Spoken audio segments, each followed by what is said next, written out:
जय प्रभुपदा श्रीला प्रभुपदा प्रभुपदा जय प्रभुपदा।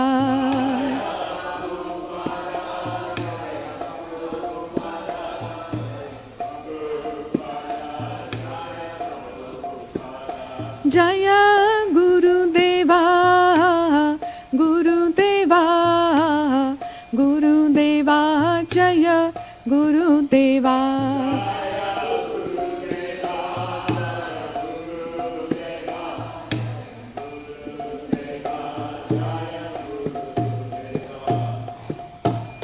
जय ओम विश्वपाद परमहंस परिव्रजकाचार्य स्तोत्रषद Shri Srimad his divine grace A C Bhaktivedanta Swami Srila Prabhupada की जय। जय ओम विश्वपाद परमहंस परिव्रजकाचार्य स्तोत्रषद Shri Srimad his divine grace Bhaktisiddhanta Saraswati Thakur महाराज की जय। अनंत कोटि वैष्णव वृंद की जय। नमाचार्य शिला हरिदास ठाकुर की जय। इस्कॉन फाउंडर आचार्य शिला प्रभुपाद की जय।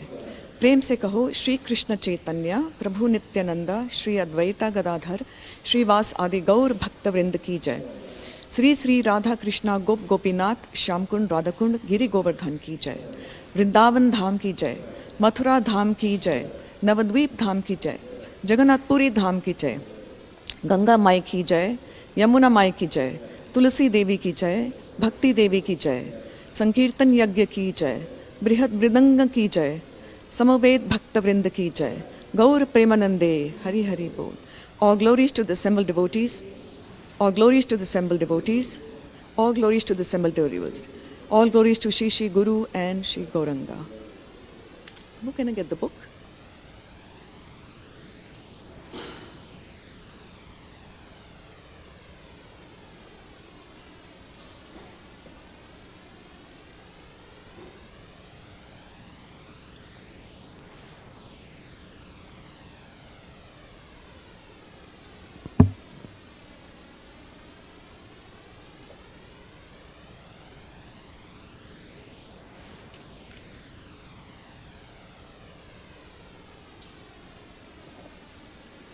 ओम नमो भगवते वासुदेवाय।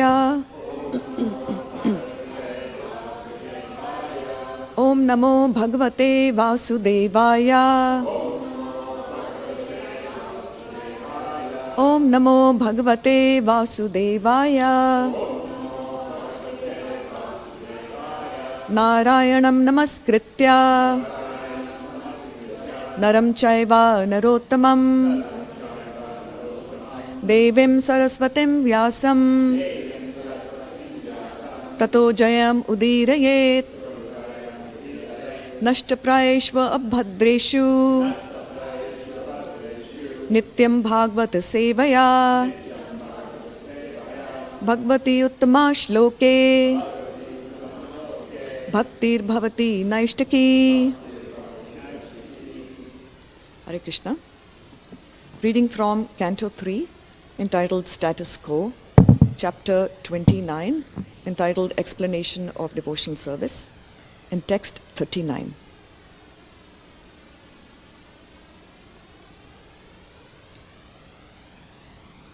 Please repeat. न चास्य कश्चित् दयितो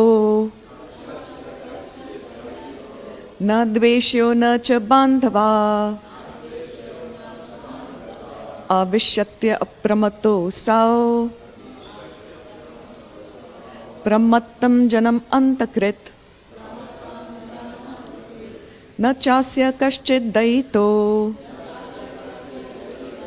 न द्वेष्यो न च बान्धवा आविश्यत्य अप्रमत्तो सौ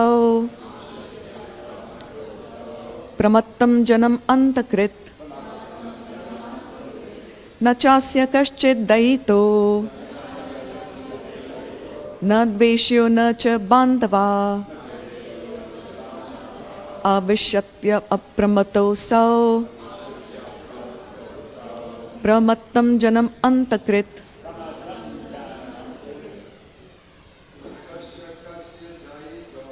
न चास्य कश्चित् दयितो न द्वेष्यो न च बान्धवा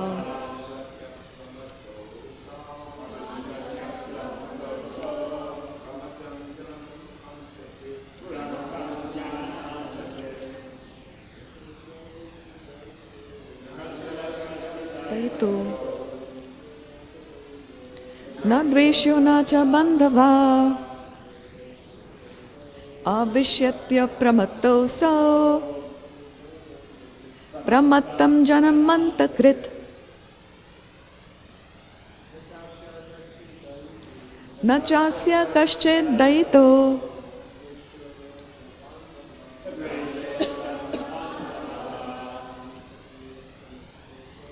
आविश्यत्य प्रमत्तोऽसौ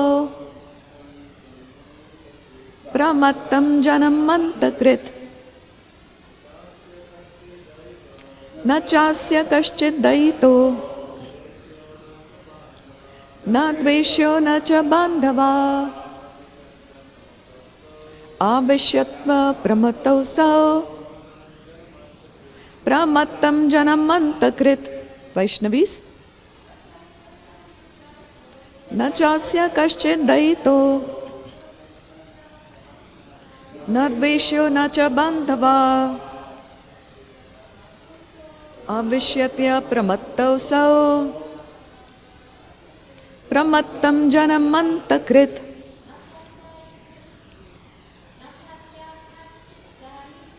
न चास्य कश्चित् दयितो न द्वेष्यो न च बान्धवा आविश्यत्य प्रमत्तोऽसौ प्रमत्तं जनमन्तकृत् Word to word meaning, please respond. Na, not, cha, and, asya, of the Supreme Personality of Godhead. Kaschit, anyone. Dayita, dear. Na, not. Dveshyah, enemy. Na, not. Cha, and. Bandhavaha, friend. Avishati, approaches. Apramattaha, attentive. Asau, he. Pramattam, inattentive. Janam, persons. Antakrit, the destroyer. Translation and purport by His Divine Grace A.C. Bhaktivedanta Swami Srila Prabhupada. No one is dear to the Supreme Personality of Godhead, nor is anyone his enemy or friend, but he gives inspiration to those who have not forgotten him and destroys those who have. Please repeat. No one is dear to the Supreme Personality of Godhead, nor is anyone his enemy or friend, but he gives inspiration to those who have not forgotten him and destroys those who have. Purport. Forgetfulness of one's relationship with Lord Vishnu, the Supreme Personality of Godhead, is the cause of one's repeated birth and death. A living entity is as eternal as the Supreme Lord, but due to his forgetfulness, he is put into this material nature and transmigrates from one body to another. And when the body is destroyed, he thinks that he is also destroyed. Actually, this forgetfulness of his relationship with Lord Vishnu is the cause of his destruction. Anyone who revives his consciousness of the original relationship receives inspiration from the Lord.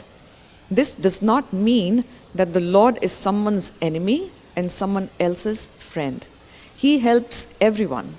One who is not bewildered by the influence of material energy is saved, and one who is bewildered is destroyed. It is said, therefore, Harim vina na shritim taranti.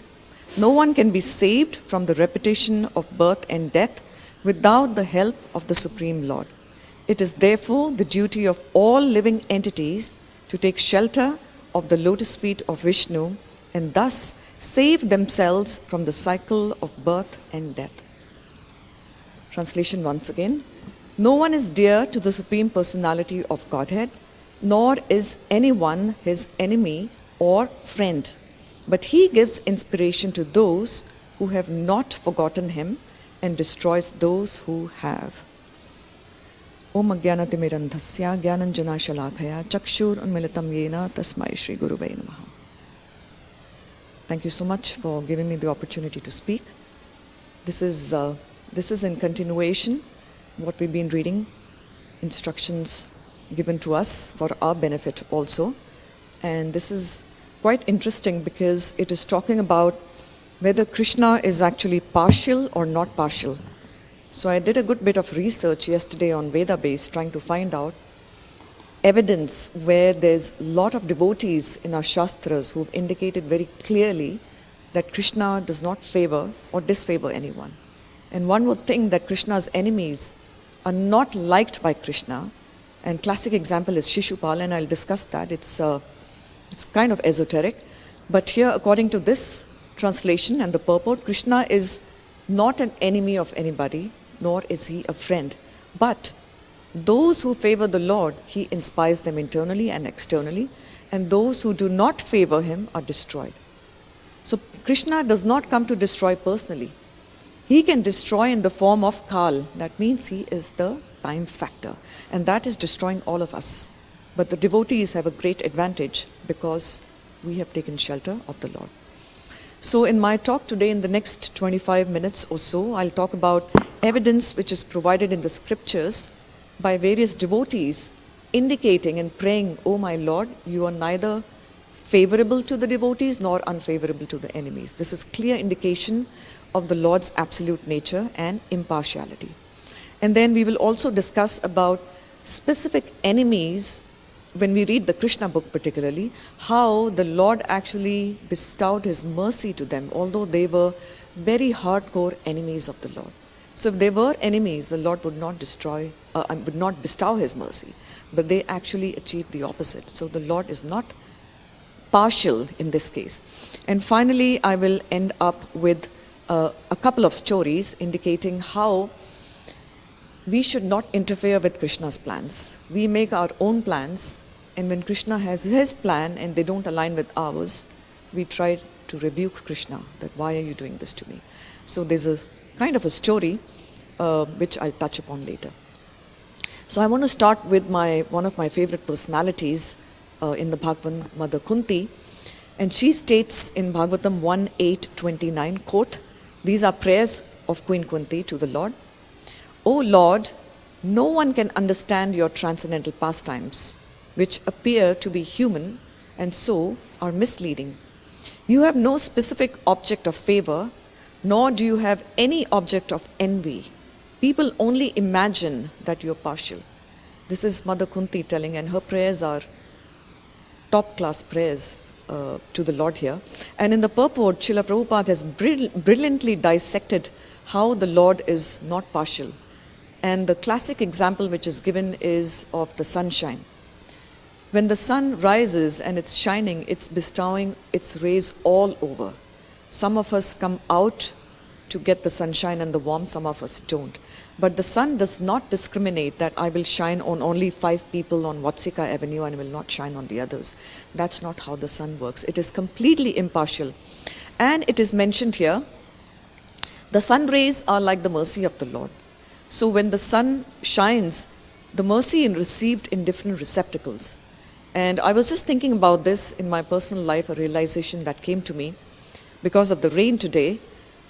Because California has very little rain, so we have started collecting rainwater in our backyard in big, big barrels, because when the drought comes in the summer, we have water to water our plants.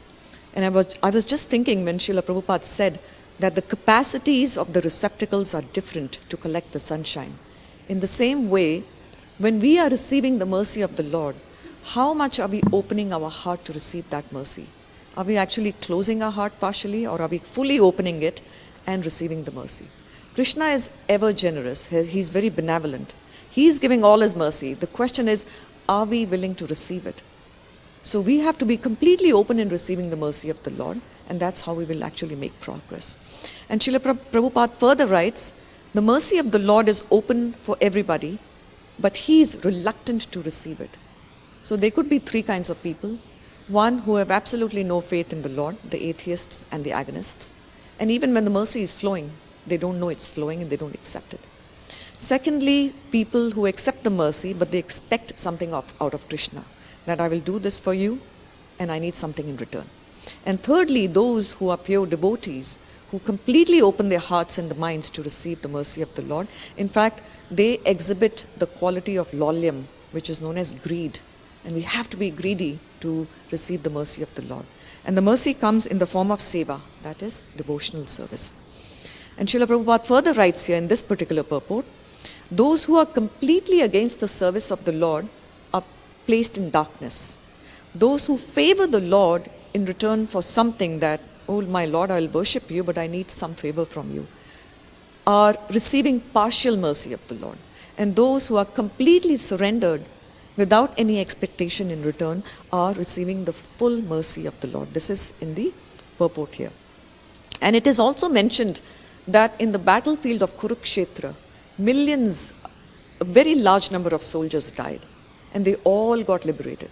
They did not know Krishna personally, but because they died seeing the vision of Krishna in front of their eyes, they were all liberated.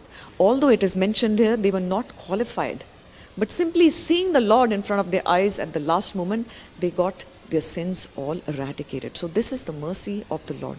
And these soldiers were fighting from the opposite side. So they were the enemies of the Pandavas here. And I'm just going to read a nice lecture that Srila Prabhupada very briefly gave in Los Angeles in 1973. Quote, similarly, when Krishna wants to fight, who will fight with him? Some of his devotees, great devotees, will fight with him, not ordinary. Just like a king, if he wants to practice mock fighting, some very exalted fighter, wrestler will be engaged. Similarly, that is also service. Because Krishna wants to fight, therefore some of his devotees come down to become his enemy. Just like Jai Vijay, this Hiranyakashipu and Hiranyaksha.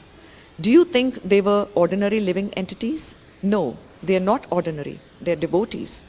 But Krishna wanted to fight. In the Vaikuntha world, there is no possibility of fighting, because everywhere there, everyone there is engaged in Krishna's service. With whom he'll fight in Vaikuntha? Therefore, he sends some devotee in the garb of an enemy, and Krishna comes here to fight with him. At the same time, to teach us that becoming enemy of Krishna is not very profitable. So here there's two reasons why these individuals who are devotees of the Lord come down. One, to satisfy Krishna's great desire to fight. And secondly, through the fighting, Krishna is giving us the instruction that if you become my enemy, it's not going to be good for your advancement. So two particular reasons here. And since Krishna is absolute, his friendship and his enmity is also absolute here. So very, very interestingly, it is mentioned in Bhagavatam also. I have a quote, but I'm just going to read a couple of quotes from Bhagavad Gita, 16:19. Those who are envious and mischievous, who are the lowest among men, are perpetually cast into the ocean of material existence, into various demoniac species of life. But this is not Krishna's impartiality. This is just the nature of a person reciprocating with the Lord. And Bhagavad Gita 9.12, those who are thus bewildered are attracted by demonic and atheistic views. In that deluded condition, their hopes for liberation, their fruitive activities, and their culture of knowledge are all defeated. So this is very clearly listed in the Gita, how when people behave with the Lord, that's the kind of reaction they're going to get. This is not Krishna being partial or impartial. If we put our finger in a running fan, we're going to get hurt. That's for sure. That's a reaction here. So Krishna is not partial here. That is it's reflecting his impartiality. And in terms of Krishna's enemies, I was doing a research of Krishna's enemies, and there's so many of them in Krishna Leela, particularly in Krishna book. But the classic example is the enemy, the witch known as Putana, who actually came with an intent on the order of Kansa to kill baby Krishna. And what did Krishna do? He actually liberated her, not only just liberated her by sucking her breast, which was smeared with poison, he actually gave her the position of becoming a mother. I mean, that is the mercy of the Lord. So how can we say that Krishna is unfavorable to his enemies? Otherwise, Putana's example would not corroborate that. So this is a classic example. And also another example from Ram Leela is that Mother Kaikeyi was responsible, where she kind of poisoned the mind of her husband Dashrath Maharaj to send Ram off for Vanvas for 14 years. And Lord Ram did not harbor any enmity towards her, not a single. In fact, he was telling his brother Lakshman that we should pay our obeisances first to Mother Kaikeyi when we come back, not Mother Kaushalya, his actual mother, because he didn't want Mother Kaikeyi to feel bad about what she had done, the ghastly thing that she had done. So this is showing how Lord Ram could have hated Mother Kaikeyi, but he did not. And in the same way, there are so many examples here. Another one that comes to my mind is Vibhishan was the brother of Ravan. So one would assume that someone who is the brother of my very big enemy, Ravan is a very big enemy of Lord Ram, would automatically be my enemy. But here it is the opposite.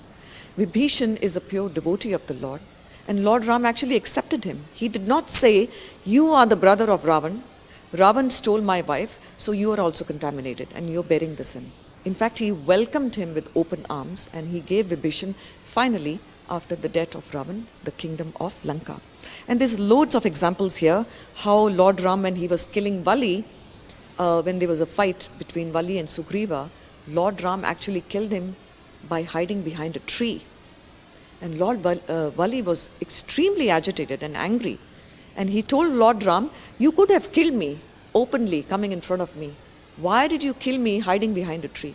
And Lord Ram gives a very, very beautiful instruction here, that you have broken all moral codes. You fought with Sugriv without any rhyme or reason, and you stole his wife. So you have broken all moral codes. And it is mentioned in our Shastras that it is the Kshatriya dharma for someone who breaks moral codes that they have to be destroyed. And since you're in the form of a monkey, a hunter can kill any animal any way they want to. And so I hid behind a tree. And if you want, I can give you your life back. In fact, Lord Ram told Vali that I can give you your life back. But after Lord Ram explained this to him, Vali had tears in his eyes, and he said, yes, my lord, I have made a grievous mistake and I don't want to be revived. And so he actually surrendered to him. So there's a lot of examples here in our Shastras. This is just a small subset. And then we see the enemies who are on the opposite side. And the classic example is Duryodhan. When Krishna himself went to the court of Duryodhan on the request of Yudhishthir Maharaj to make a peace treaty so that the battle would not be fought, Duryodhan was completely inimical, very envious. And he just, he blasphemed the Lord. And it is mentioned Duryodhan never changed, but in the end, he also received the mercy of the Lord here. And one example which is given very strongly in Bhagavatam, in Srimad Bhagavatam, Canto 7, Chapter 1, text 26 all the way to 31-32. I'm just going to mention this. This is an enigma. It is a dilemma that Maharaj Yudhishthir is facing. And it's very instructive for us, at least for me. I was trying to wrap my head around this, since we are talking about enemies and friends of Krishna, that Yudhishthir Maharaj is asking Narad Muni, how is it that Shishupal and Dantavakra, who are incarnations of Jaya and Vijay, so technically they're devotees, they blasphemed Lord Krishna so much in the Rajsuya. Shishupal blasphemed so much in the Rajsuya Yagya, but he eventually merged into the body of Krishna. How is this possible? Such a vindicted enemy.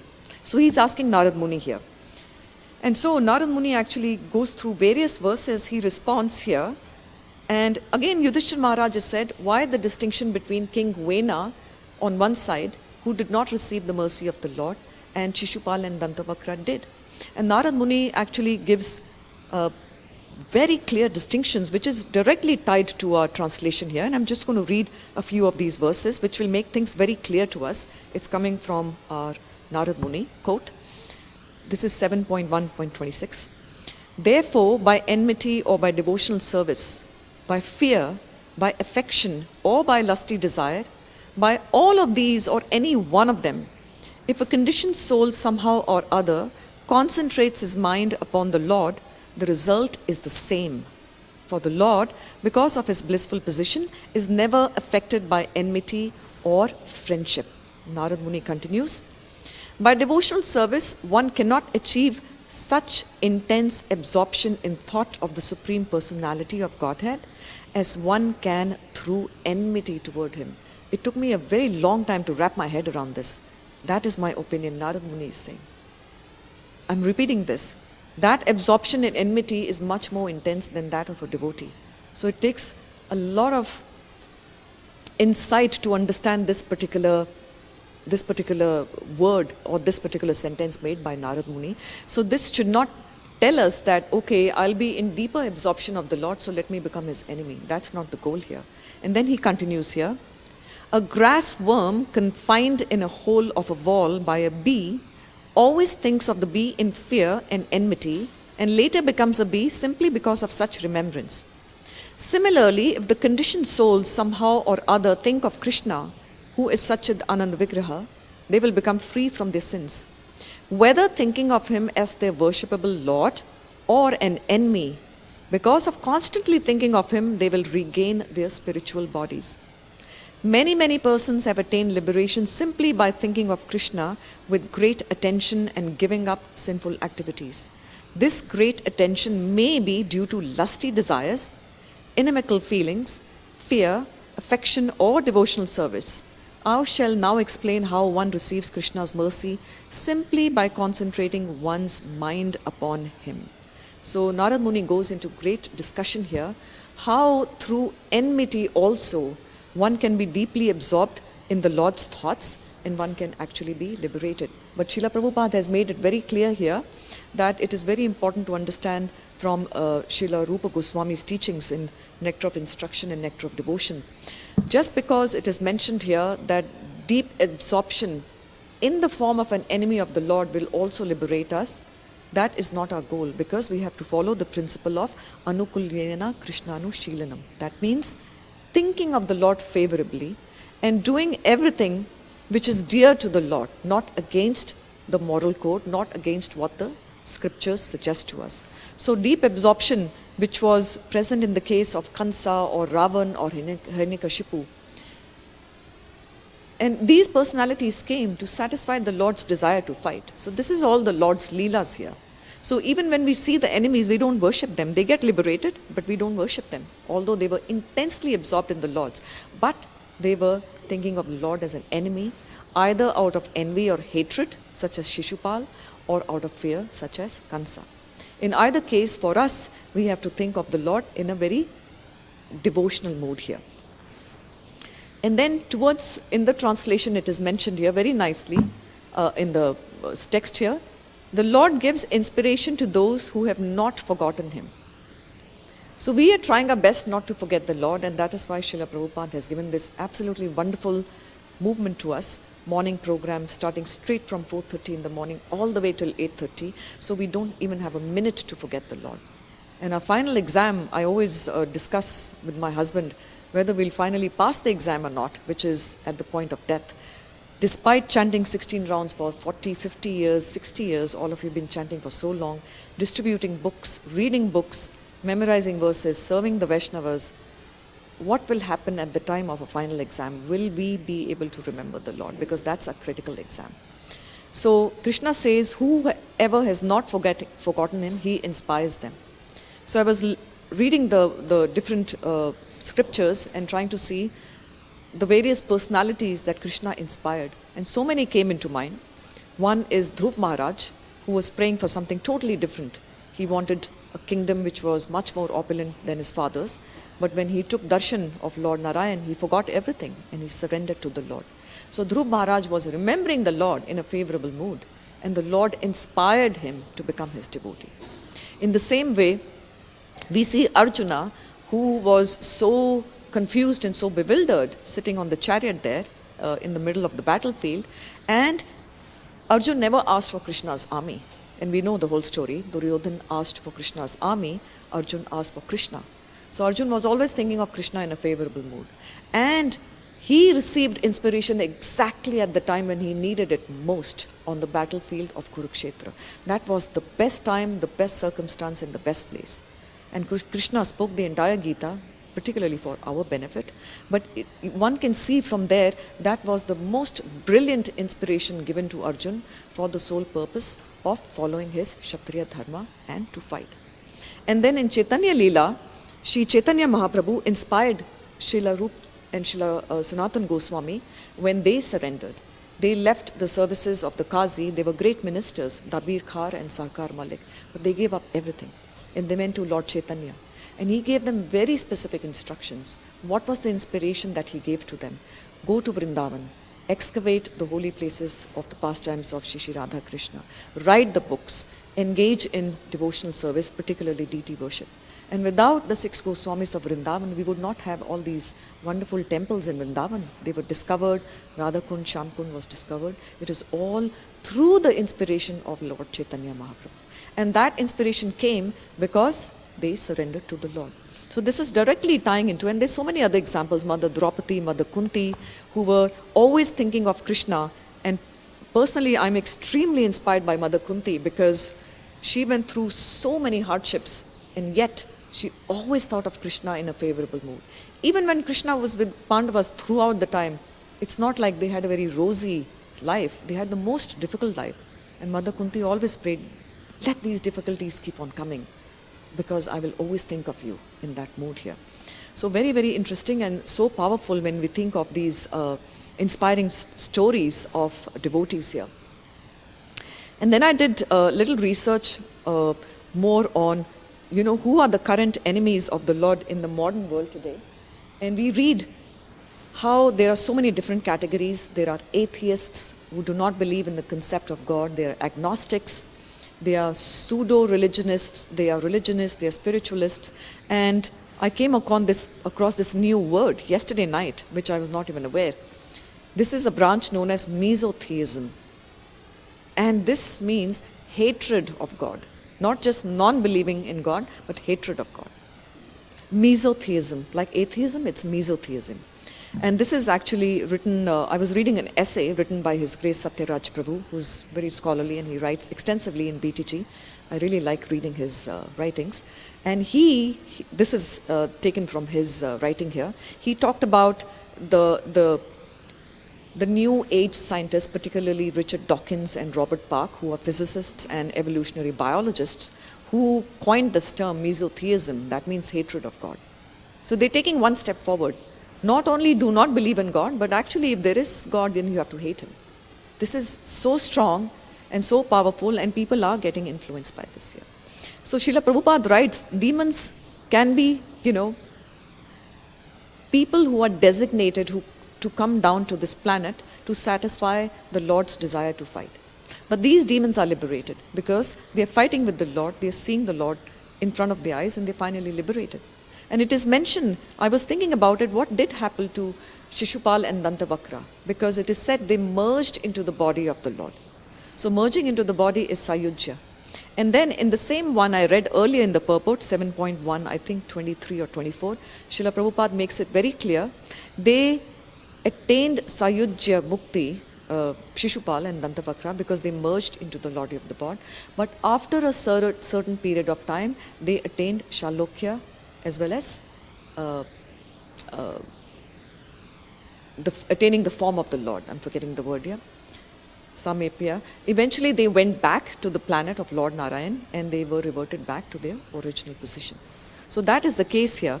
And in Chaitanya Charitamrita, Adi Leela 536, Srila Prabhupada has quoted here, the Supreme Personality of Godhead has all the tendencies that may be found in the living entity, for he is the chief living entity. Therefore, it is natural that sometimes Lord Vishnu wants to fight. Just as he has the tendencies to create, to enjoy, to be a friend, to accept a mother and father, and so on, he also has the tendency to fight. Sometimes important landlords and kings keep wrestlers with whom they practice mock fighting, and Vishnu makes similar arrangements. The demons who fight with the Supreme Personality of Godhead in the material world are sometimes his associates. When there is a scarcity of demons and the Lord wants to fight, he instigates some of his associates of Vaikuntha to come and play as demons and become his enemies. So this entire Leela, when we say Krishna's enemies, Krishna is absolute. It's like eating a plum. You can eat a plum from any side. It'll be still sweet. So Krishna is absolute. So for him, fighting with the demons gives him a lot of pleasure. In fact, one of my favorite paintings is in Subhas Prabhu's office. There's this huge painting where Krishna is holding the wheel and Arjun is trying to hold his feet, and Krishna is rushing towards Bhishma. I'm not sure who the painter is. It is an absolutely spectacular painting. You can see the drops of sweat on Krishna's face, and his hair is down, and you can see the anger in Krishna's eyes as he's rushing towards Bhishma. And that shows that Krishna is pleased even fighting with his enemies and also bestowing his mercy upon his devotees here. So in the next 1 or 2 minutes, I'm just going to tell stories, and these stories, these are not stories from the scriptures, but a lot of devotees in ISKCON actually quote them. And one story that I just picked up from a children's book in a Sunday school is very interesting. It's very enlightening for all the children, where children at that age, between the age of 9 and 13, they start having best friends or worst enemies in school, and they start bullying. So one day a junior school teacher, because children were like hitting each other and hating each other, the teacher said, one day you come to the school and bring a bag, and in that bag bring potatoes, and on those potatoes write the name of a person that you hate.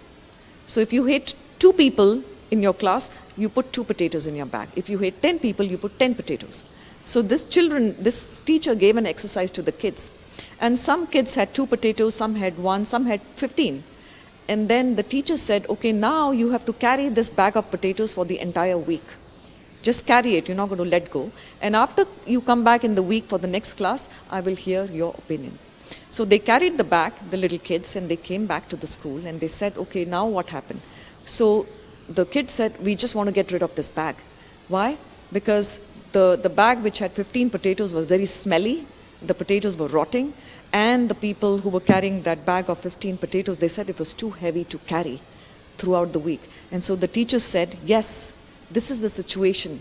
When we carry hatred towards anybody, that is going to actually bring us down, and you'll have to bear the consequences in the form of that, nasty odor coming from that, and this heavy baggage will be very, very difficult for you to carry. So this is very interesting, which is, I don't have a source for this. This is coming from a Sunday school story that one of the devotees gave to the student here.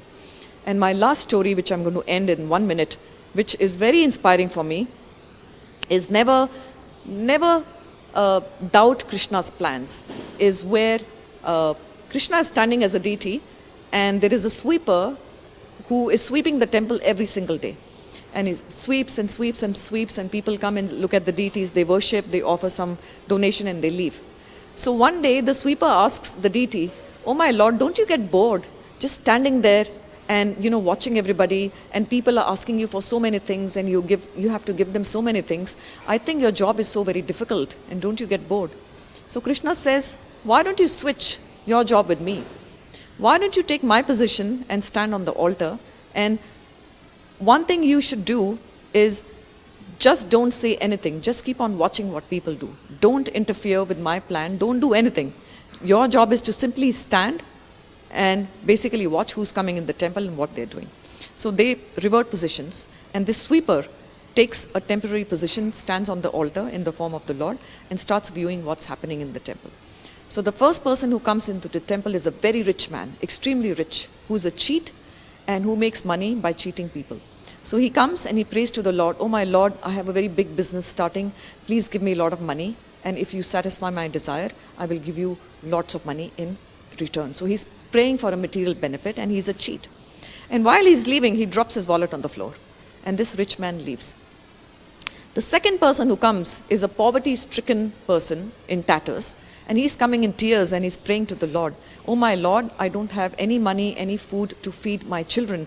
Please, I beg you to give me money so I can at least feed my starving children. And as he's going, he sees the wallet on the floor. He picks up, and there's like thousands of dollars. And he goes back and says, oh my Lord, you've satisfied my desire right away. I'm most grateful to you. He's very kind, and he thanks the Lord. He doesn't forget to, and he leaves the temple. Third person who comes is a sailor.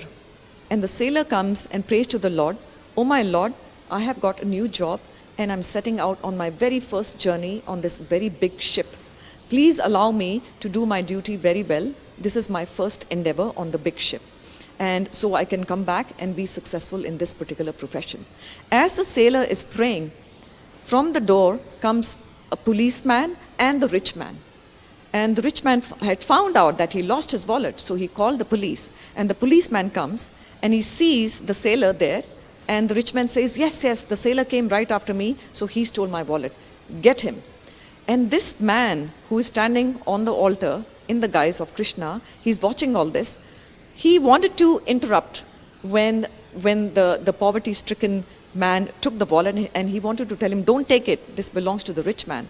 And he kept quiet because Krishna had told him, do not say anything, just keep watching. Finally, when the police came and arrested the sailor, that deity could not tolerate anymore, because he thought this is a lot of injustice. Why is the sailor being sent to the jail for no reason? He did not steal the wallet. So he immediately speaks up. The deity speaks up, stop. And then everyone's scared, like, why is the deity speaking up? And the deity speaks and says, you got the wrong man.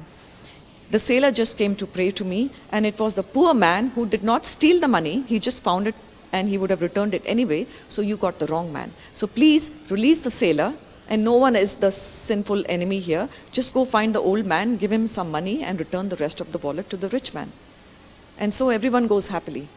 And then Krishna comes back and says, so how was your day? He says, it was good. I did something very good. I saved people from going to the prison, and I made everything nice. And Krishna says, I hope you didn't speak and didn't mess up with my plan. He says, no, I did not. I just felt I had to speak up because of the injustice being done to the sailor and the poor man. Krishna says, you have made the biggest mistake. And he says, why? There was injustice being done. Krishna says, why did you interfere with my plan? Everything was supposed to be silent. And the reason is, Krishna gives it. The rich man who lost his wallet, he was such a cheat. If he had left the wallet here, simply by leaving some money in the temple, he would have gained some pious activity. So his sinful reactions would have been eradicated minimally. So that is why you had to be quiet. Secondly, the poor man who came, what was the problem? If he gained some money from the cheat's money, at least his life would have been successful, and he would have given blessings to whoever lost that wallet. And so you spoke up, and now that poor man is going to be in jail because of you. And the third most important is the sailor. You prevented the sailor from going to the jail, because the sailor, if he had sailed on that boat today, which he was going to sail, that sink was going to drown and the sailor would have been killed. So I made this arrangement that the police will come and pick up the sailor and put him in the jail for 2 days, after which everyone would have resolved. But the boat would have sailed and the sailor would have saved his life. And now, because of your interruption in my plans, everything is messed up. So this is a very interesting story which gives us inspiration how we should never ever doubt Krishna's plans. Even if we feel that injustice is being to us, some physical harm, mental harm, Krishna's plans are always the best. So this is, I just wanted to end here, that when we even think that Krishna is someone's enemy and Krishna is being partial or impartial, that is not the case. Krishna's plans are absolute, spotless, and perfect for each one of us. So I would like to end here. My apologies for going a little bit, but I wanted to share that story because it was so inspiring. If there's any corrections or questions, yes, Prabhu.